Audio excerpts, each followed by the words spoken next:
And just when you thought it was safe to call it a night after a whole day of fights for UFC, there's still more. Ultimate Fighter Season 19, Penn versus Edgar. Let me tell you who got in, and then I'm going to tell you a little bit about this show. The two teams have been chosen. For Team Edgar, it starts out with the light heavyweights and alternates with Penn. So, Edgar gets Corey Anderson, Penn gets Anthon Berzin, Edgar gets Patrick Walsh, Penn gets Josh Clark, Edgar gets Matt Van Buren, Penn gets Daniel Spohn, Edgar gets Todd Monaghan, and Penn gets Chris Fields. Then the middleweights were chosen. Edgar gets Ian Stevens, Penn gets Mike King, Edgar gets Dhiego Lima, Penn gets Tim Williams, Edgar gets Eddie Gordon, Penn gets Cathal Pendred, Edgar gets Hector Urbina, and Penn gets Roger Zapata. Now, here's what you need to know. Pendred didn't even have to fight. Every opponent that they tried to find for him either missed weight or just had a medical issue.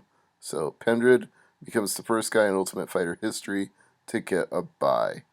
Second thing you need to know is that Eddie Gordon is a huge middleweight. We're talking like Anthony Rumble Johnson huge. It's going to be interesting to see if this guy has any weight cutting issues throughout the season because he was just big as all get out, and the coaches both noticed it, and Dana White was marveled at how big this guy was.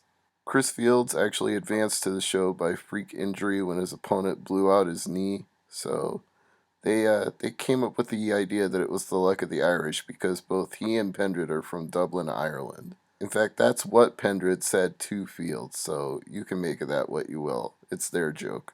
One of the other jokes in this season is that the fighters who cut off their shorts seemed to win, and they're all calling it Jersey style in reference to Frankie Edgar. A couple other notes about the opening round of this show. Dhiego Lima is the brother of Douglas Lima, and mentioned that, although he didn't refer to him as a Bellator fighter.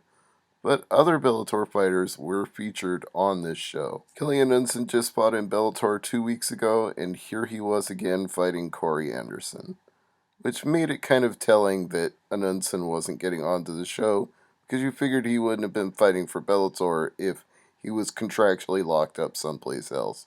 And you had to figure Nordine Talib wasn't beating Mike King, because not only was he just on the Ultimate Fighter Nations, he fought tonight in the prelims of the Tough Nations finale.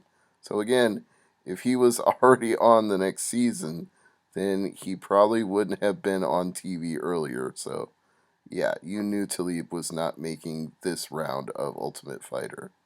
But he wasn't the only guy who got a second chance. Jake Hewen had tried out for Tough 17 and didn't make it. And he didn't have any better luck facing Monaghan here, who was a Christian preacher and said he was doing everything to glorify God. Well, he definitely got his Heavenly Father pleased with his victory here.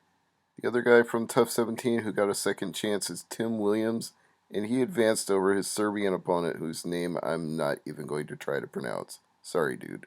But hey, nice to see Tim Williams get a little redemption after having previously lost to Dylan Andrews.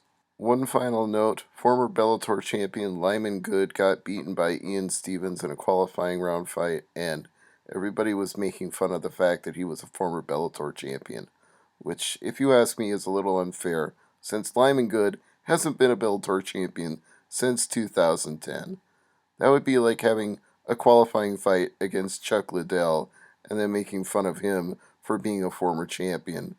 It's Chuck Liddell in 2014. That's not really the same thing. That's my thoughts on Tough 19. I'm Stevie J.